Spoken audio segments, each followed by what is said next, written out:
تمام کے بیچ میں افغانستان ایک مرکز بنتا ہے جہاں بیٹھ کے یہ فتنہ اور فساد چائنا میں بھی پھیلا سکتے ہیں، چائنا کے خلاف بھی، پاکستان کے خلاف بھی اور ایران کے خلاف بھی۔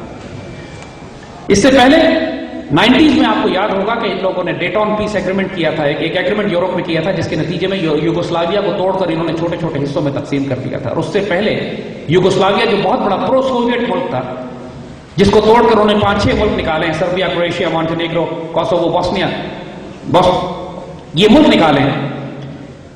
اس فساد کو انہوں نے یورپ میں برپا کیا اور وہاں بھی کم از کم 1-1.5 لاکھ مسلمانوں کو ذبح کیا گیا۔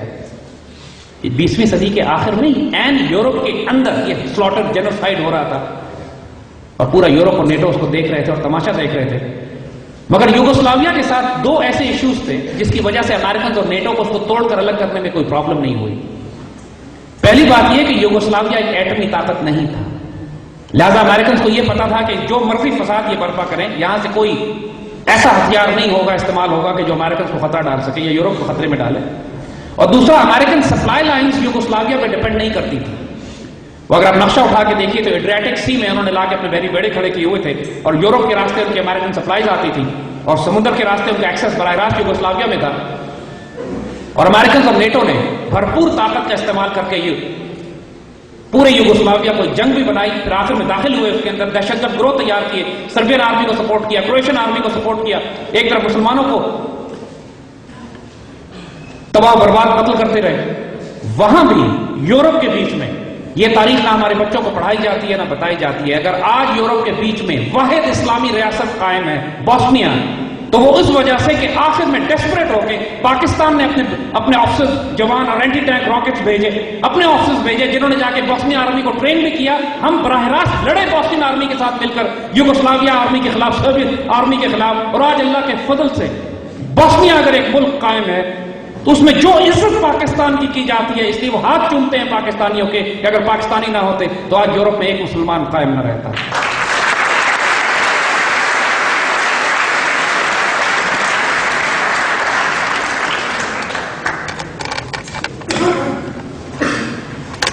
یوگوسلاویا کو توڑنے کے لیے انہوں نے جس شخص کا انتخاب کیا، جس نے جا کے وہ معاہدہ مکمل کیا تھا، اس کا نام رچرڈ ہولبروک ہے۔ یہ وہی رچرڈ ہولبروک ہے جس کو اوباما نے بھیجا ہے افغانستان میں کہ ایف پیک ڈاکٹرن کے تحت افغانستان اور پاکستان کو ملا کر ان دونوں ملکوں کو توڑنے کا کام اس کو دیا گیا تھا۔ تو وہی یوگوسلاویا ڈاکٹرن 9/11 کے بعد انہوں نے افغانستان میں اپلائی کرنی شروع کی۔ پہلے 6-7 سال انہوں نے لیے اسٹیبل کرنے میں، ان کا خیال تھا کہ افغانستان پر ہم قبضہ کر لیں گے، اور اس وقت پاکستان کے اندر یہ صرف اپنے ایلیمنٹس اور اپنے ایسٹس تیار کرتے رہے۔ جو بڑے بڑے دہشت گرد ایلیمنٹس انہوں نے اس وقت، اور سیاست میں بھی اور زمین پر بھی، جو انہوں نے تیار کیے اس وقت، اس کے اندر تحریک طالبان پاکستان، بلوچستان لبریشن آرمی کی دہشت گرد موومنٹ کو سپورٹ کیا کہ بلوچستان توڑ کر الگ کیا جائے گا آنے والے وقتوں میں۔ ساتھ ساتھ وہ پاکستان کی سیاست میں وہ اپنے ایسٹس کریٹ کرنے کی کوشش کرتے رہے۔ انہوں نے عوامی نیشنل پارٹی فرنٹیئر میں جو پختونستان ہے، پختونخوا کا نعرہ ہمیشہ لگاتے تھے، جنہوں نے پاکستان کی آئیڈیالوجی کو ہی کبھی تسلیم نہیں کیا تھا۔ خان عبدالغفار خان، جس نے پاکستان میں دفن ہونے سے انکار کر دیا، اس کو اتنی شدید نفرت تھی پاکستان سے کہ وہ سوویٹ آکوپائڈ افغانستان جا کے جلال آباد میں دفن ہوتا ہے، اور تاریخ میں اس کا نام مشہور ہے فرنٹیئر کے گاندھی کے طور پر۔ عوامی نیشنل پارٹی کے ساتھ امریکہ نے اپنے تعلقات ٹھیک کیے، ان کو سیٹ کیا کہ آئندہ آنے والے وقتوں میں ہم آپ کے ذریعے پختونستان کا نام دوبارہ، کیونکہ پہلے کمیونسٹ تھے، سوویت یونین ٹوٹ گیا تو اب پختونستان کا نعرہ امریکن نے لے لیا۔ پہلے بلوچستان میں ہمیشہ روسی سوویٹس بغاوت کیا کرتے تھے، لیکن سوویت یونین کے ختم ہونے کے بعد یہ سارا رول امریکن نے لے لیا۔ آج بلوچستان لبریشن آرمی کا ہیڈ کوارٹر تل ابیب اسرائیل میں قائم ہے، اور واشنگٹن کے اندر کانفرنسز ہوتی ہیں آزاد بلوچستان کی، اور واشنگٹن امریکن سینیٹر شامل ہوتے ہیں اور ڈیمانڈ کرتے ہیں۔ ابھی 1 ہفتے کے بعد، 4 دن کے بعد دہلی میں کانفرنس ہو رہی ہے جس میں ڈسکس کیا جا رہا ہے کہ بلوچستان کو کیسے آزاد کرایا جائے۔ تو ایک پلان امریکنز کا تھا انڈینز کے ساتھ مل کر کہ ہم نے 2 کام کرنے۔ تیسرا، سیاست میں انہوں نے ایلیمنٹس تیار کرنے شروع کیے، جو 2007 کے بعد جب امریکن نے شور شروع کیا کہ ہم پاکستان میں جمہوریت لانا چاہتے ہیں، ڈیموکریسی۔ یہ مصر میں ڈیموکریسی کیوں نہیں لے کے آتے جہاں پہ پچھلے 30 سال سے ڈکٹیٹرز بیٹھے ہوئے ہیں؟ باقی تمام عرب ملکوں میں ڈیموکریسی کیوں نہیں لاتے جہاں پہ ان کے ٹاؤٹس بیٹھے ہوئے ہیں؟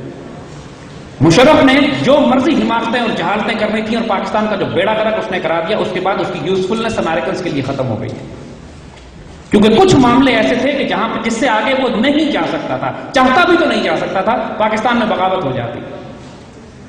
مثلا اس پر دباؤ ڈالا جا رہا تھا کہ تم عراق فوج بھیجو. شکر ہے پاکستانی فوج عراق نہیں گئی. دباؤ ڈالا جا رہا تھا اس کے اوپر کہ تم اسرائیل کو ریکگنائز کرو. مشرف نے بہت زور لگایا لیکن وہ اسرائیل ریکگنائز نہیں کر سکا. باقی اس پہ دباؤ ڈالا جا رہا تھا کہ پاکستان کے ایٹمی اور میسائل پروگرام کو کیپ کر دو, بند کر دو. وہ نہیں ختم کر سکا. نہیں کرنا چاہتا تھا یا نہیں کر سکا وہی مٹیریل بات ہے. لیکن امریکنز کے لیے اس نے وہ کام نہیں کیا جو امریکنز اس سے کروانا چاہ رہے تھے یا کرانا چاہ رہے تھے. چائنا کے ساتھ تعلقات اس دور میں پاکستان کے عروج پہ جاتے رہے. نارتھ کوریا کے ساتھ ہمارے ریلیشن شپ بڑے اچھے رہے. امریکنز کی ناراضگی کے باوجود ایران کے ساتھ گیس پائپ لائن کا معاہدہ پاکستان کا آگے جاتا رہا. اس بات کے باوجود امریکن خوش نہیں تھے اس بات سے, لیکن ہمارا اپنا ہوائی جہاز ایئر کرافٹ فائٹر جیٹ بنانے کا JF-17 تھنڈر کا پروجیکٹ آگے چلتا رہا. ہمارے نیوکلیر میسائل اسی دور میں انہوں نے وہ حد حاصل کر لی کہ ہم اسرائیل پہ ہٹ کر سکتے تھے.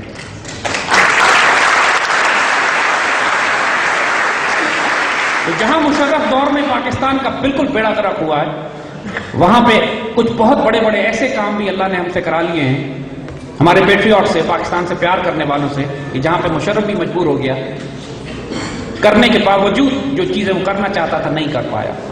ہر جگہ وہ بدنیت نہیں تھا, اس کی بہت غلطیاں ہیں, لیکن ہر جگہ پہ وہ پاکستان سے معاملے میں بدنیت نہیں تھا.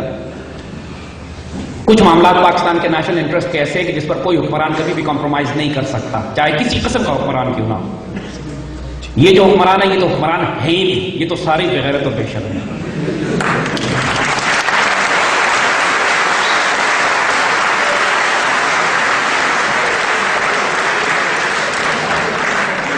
تو 2007 کے بعد امریکنز نے یہ فیصلہ کیا کہ پاکستان میں جمہوریت لائی جائے گی. مشرف کو ہٹا کر وہ پولیٹیکل گروپس پاکستان میں مسلط کیے جائیں گے جس طرح یوگوسلاویا میں انہوں نے کیا تھا. کمزور حکمران ہو, نیچے سے دہشت گردی ہو, ملک کے اندر اکنامک کرائسس ہو, ملک میں بجلی کا بحران, گیس کا بحران, آٹے کا بحران, چینی کا بحران آپ قائم کر دیجئے, ملک میں پانی کا بحران آپ لے آئیے, ملک میں کرپٹ انکمپٹنٹ حکومت ہو کہ جس کا کام صرف خیانت کرنا ہو, جس کی اکنامک پالیسی صرف یہ ہو کہ ورلڈ بینک کی ناپاک ترین شرائط پر ہم صرف قرضے لیں گے. اس حکومت نے پچھلے 1 سال میں جتنے قرضے لیے ہیں IMF سے, پاکستان نے پچھلی 62 سال کی تاریخ میں نہیں لیے تھے. ان کی اکنامک پالیسی صرف یہ ہے کہ قرضے لو, ہڑپ کرو, خیانت کرو اور قرضوں کا بوجھ قوم پہ چھوڑ کر دفع ہو جاؤ یہاں سے. انشاءاللہ اب دفع نہیں ہوں گے, کھمبوں سے ٹانگے جائیں گے انشاءاللہ.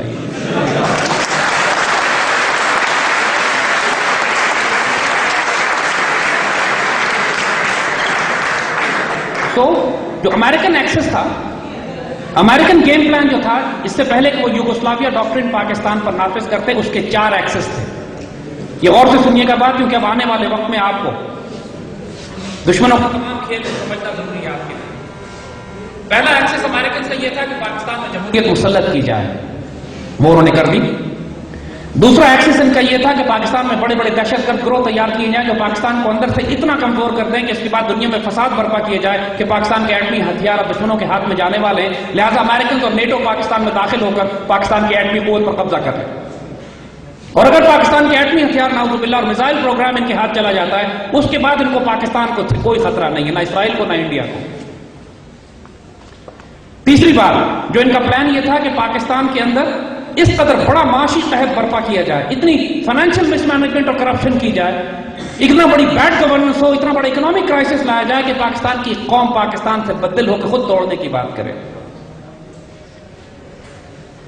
اور پھر چوتھے ایکسس پہ کہ پاکستانی قوم کو اپنی فوج کے خلاف کر دیا جائے, کہ وہ فوج اور ISI اور وہ جو پاکستان کے وہ ادارے جو پاکستان کے ایٹمی اور میسائل پروگرام کی حفاظت کر رہے ہیں اور اس کو استعمال کرنے کی صلاحیت رکھتے ہیں, ان اداروں کے خلاف اتنی نفرت بھڑکا دی جائے کہ قوم خود اپنی فوج کو تباہ برباد کر دے اور براہ راست انڈینز کو باہر سے آ کے وہی گیم جو انہوں نے ایسٹ پاکستان میں کیا تھا کہ مقامی آبادی کو اپنی فیڈرل آرمی کے خلاف اتنا بھڑکا دیا, جھوٹا پروپیگنڈا, ڈس انفارمیشن, فساد پھیلا کر نتیجہ یہ ہوا کہ بہت بڑی تعداد میں خود بطالی بھی جب اب روتے ہیں بعد میں کہ ہم نے کیا کیا, اس وقت ہندوستان کے کہنے پر آ کر, ہندوؤں کے کہنے پر آ کر مسلمانوں سے ہی بھڑ گئے. تو پاکستان میں یہ 4 اسٹریٹجیز 2007 کے بعد انہوں نے ڈپلوائے کرنا شروع کی. زرداری جیسا شخص پہ مسلط کر دیا گیا. تحریک طالبان پاکستان بلوچستان لبریشن آرمی اپنے عروج پہ تھی. پوری قوم کنفیوز تھی اس بات میں کہ ہم امریکنز کی جنگ لڑ رہے ہیں یا اپنی جنگ لڑ رہے ہیں. پروپیگنڈا اتنا کیا گیا کہ امریکنز کی جنگ ہے یہ, اور اس کے نتیجے میں جو دہشت گرد ایلیمنٹس تھے وہ اپنے آپ کو اسلامی مجاہدین دکھا کے تحریک طالبان پاکستان بنا کے فواد ٹیک اوور کر لیا، بلیر میں داخل ہونے لگے، ٹرائبل بیلٹ پہ ان کا قبضہ ہونا شروع ہو گیا، اور خونریز دہشت گردی کی کیمپین پورے پاکستان میں، جس میں نہ کسی کی جان محسوس تھی، نہ مال، نہ آبرو، نہ صرف فوجی ٹارگٹ ہو رہے تھے بلکہ بچے